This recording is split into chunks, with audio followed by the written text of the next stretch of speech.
back, nail queens. I'm diving straight into fall with this cute little pumpkin patch manicure. I'm really happy with how it turned out, so if you want to see how it's done, keep watching. Every single month, Dip Nails by Jules uploads a new challenge to her YouTube channel, so I highly recommend you check that out, and that is what I'm doing today. I'm doing her challenge, so all I have to do is a mani recreation using the theme that she posts. So this is my interpretation of the theme. I'm going to be using these 3 colors from Shameless Nails. I really love like blues and oranges together this year. It's just been a really great color combo that I'm loving. So that's why I wanted to do this mani. I also just got in Soul Dip's new peel base. This is my first time trying it, so I decided, you know what, I'm going to try it on this manicure. So I'm just going to apply one thin layer of this to all my nails. That's my current peel base routine. That's what works for me. So I'm just going to apply one thin layer on it and let that dry.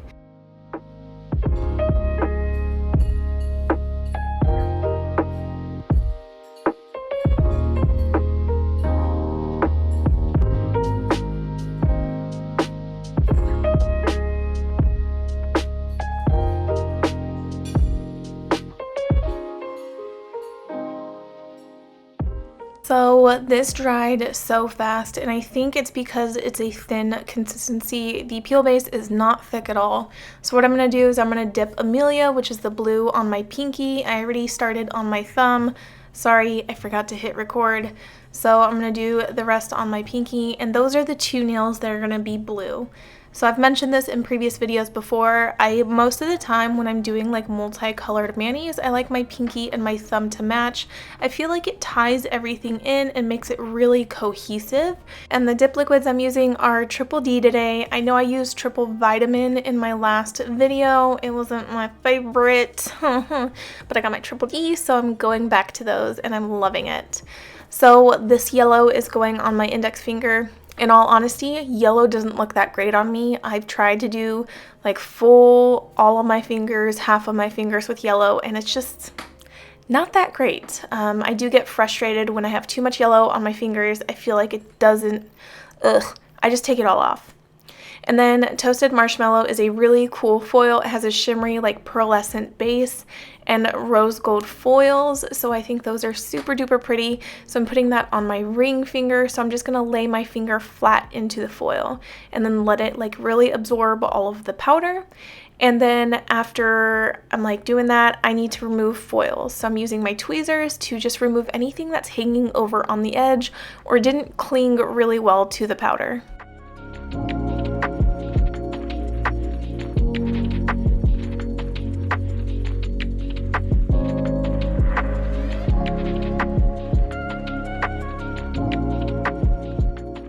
Since foils can be delicate, I'm only going to dust it off with this fluffy brush. I'm not going in with a dense one or a super like stiff one yet.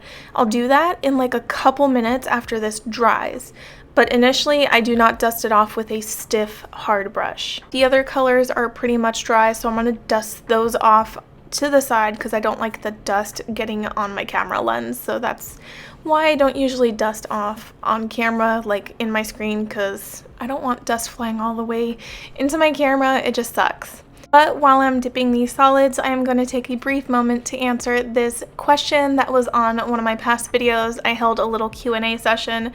So this question is from Cassie. She's like, you do not have to name names, but have you ever had a bad experience with being an influencer/ambassador, and how did you handle it? What was the end result? And by bad experience, it could be the actual company, the powders, the liquids, or what they expected and wanted. Thank you.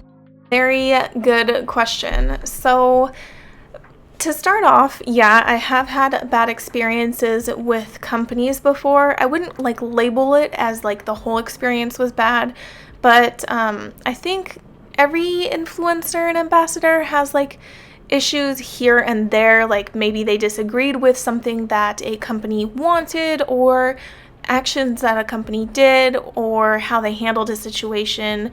whether it be customer service, product packaging, whatever the case may be. I think my main experience, one that really put like a sour taste in my mouth, was a newer company started out and they reached out to a bunch of people, sent them products, and started asking people to be ambassadors for them. I was one of the people, and it seemed all great and dandy, but I did notice that this company was inconsistent with their whole like ambassador program. Different influencers had different percentage of discount codes. I felt like their ambassador program wasn't fair and it wasn't consistent across the board. The treatment wasn't consistent with everybody. I did vocalize my concerns, like it was more than just this, but I did vocalize my concerns with the company, and they did try to address them, and they did try to fix it and come up with a more consistent program and something that like ambassadors could work towards and everything. So I did respect the fact that they were open to constructive criticism. And I think that's probably the most important part for me as someone who works alongside with companies, is that a company's expectations for an ambassador is clear, concise, and fair across the board. It's like literally spelt out. Like I appreciate having, like, if you ask me to be your ambassador, I prefer to have like a contract with written terms of like engagement that you want me to do, what you expect of me and what I should expect of you. So I think having contracts drawn out, something like that, is very, very, very helpful. If you are thinking of becoming an ambassador for a company, one thing I would recommend is asking the company what are their expectations of you. Have them define those expectations, because sometimes newer companies don't know how to navigate that space, and they wouldn't know that is going to help the both of you guys when it comes to sending product, receiving product, and creating content for the company so that they can make more sales.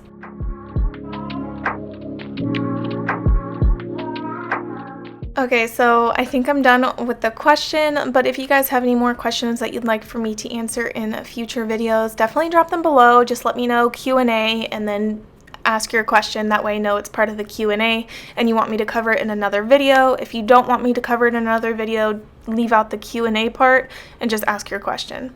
So I'm just dusting off all of the clear powder, and I'm going to get ready to activate everything so I can file, shape, buff, and then get into the artwork. I am so excited for the artwork.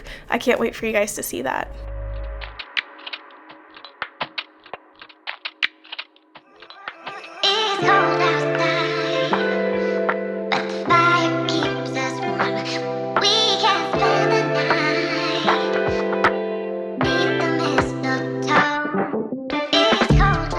How about those quick filing skills? Just kidding, that is the power of editing.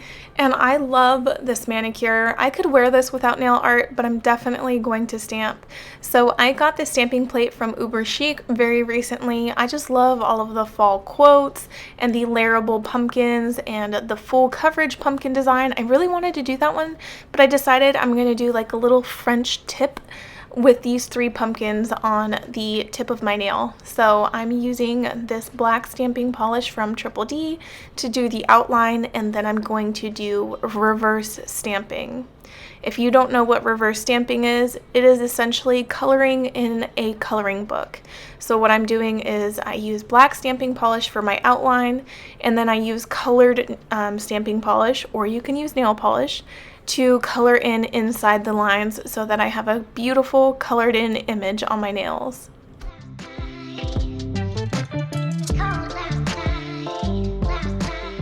I was trying to decide between which like orange I wanted to use, so I'm going to use the more pumpkin spicy one. That's what I'm calling it. It's a very shimmery orange. I love it. And then I'm going to use 2 shades of blue. One pretty much matches my blue nails, but the other one's a little bit darker. So I'm going to start off by applying a little bit of polish to my little palette here and use dotting tools to fill in between the lines. You can use nail art brushes, but I prefer dotting tools. They're very, very, very tiny and really easy to color in lines.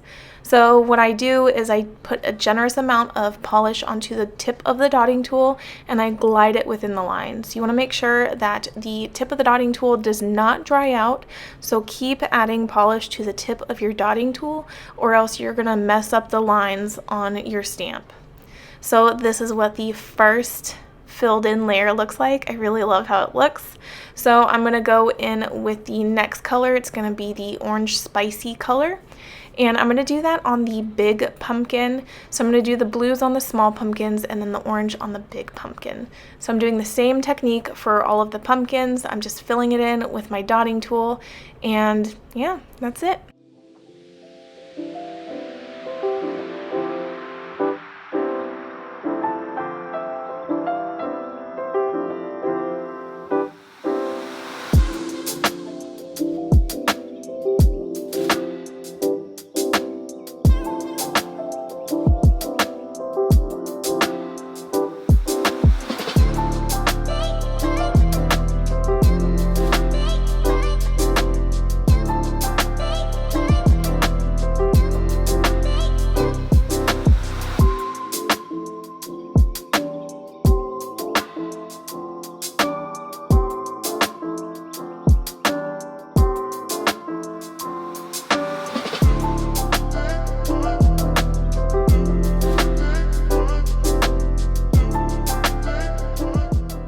So we're pretty much almost done. I just have to fill in the stems. So I'm going to use like this very nice light mauve-y brown nude. So I really like it. It's not too brown, it's not too mauve, but it's somewhere in between. It's very neutral. I like it. And I'm going to use the smallest dotting tool size that I have. It's so tiny it could be considered a needle. So I'm just going to fill in the stems. And then I do realize that there's a little bit of lint or fuzzy on the tip of this dotting tool. It's taking me a minute to get it off, so it is a little bit of a struggle. So don't mind. That's why I keep wiping my dotting tool on the paper towel. So I'm just going to fill that in. And then after that is filled in, I have to let this stamp completely dry. Just trust me on this. I know most times in stamping, people say you have to act fast, but when it comes to reverse stamping, you can really take your time. You want to let the stamp 100% dry before you put it on your nail.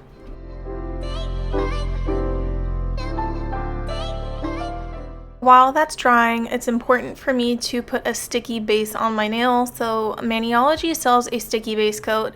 And the reason why it is important is because dip powder is really dry. It's not like nail polish where I can stamp right on top of a sticky nail polish. No, dip powder is really dry, so in order for my stamp to transfer onto my dry nail, I need to give it like a sticky surface. So now I'm going to stamp my completely dry design onto my nail, and I'm just going to wiggle, wobble onto the nail until it completely transfers over without anything lifting up.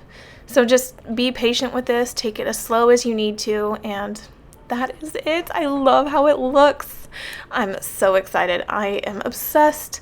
I've really been loving these like blues and oranges together. So what are your two favorite colors to go together this fall? I want to know. I'm just loving it. And dark blue and like burgundy. So good together. But yeah, so you have the option of applying a smudge-free top coat over top of your stamped design or whatever you choose to do. Dip powder top coat does not work well with this, but I'm going to go with gel top coat today just because I want to make it easy peasy. So I'm going to apply a thin layer of gel top coat and cure this in my nail lamp for a full minute.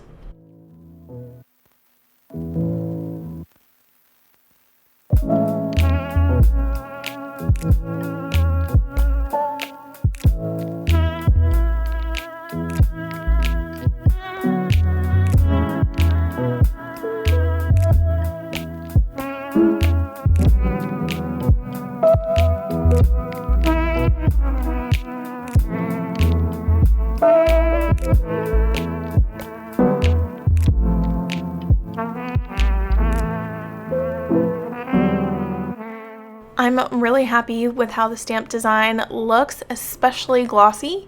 So now it is time to make the rest of my nails glossy, and you might think, what the hell? But I'm going in with dip powder top coat on the rest of my nails. I just prefer dip powder top coat. It's just my preference, but I chose to do the gel on the stamp because it's so much easier than doing smudge-free top coat, activator, dip top coat. It just skips all those extra steps. So I'm going to apply my dip powder top coat, let that dry, and I'll be back in a minute.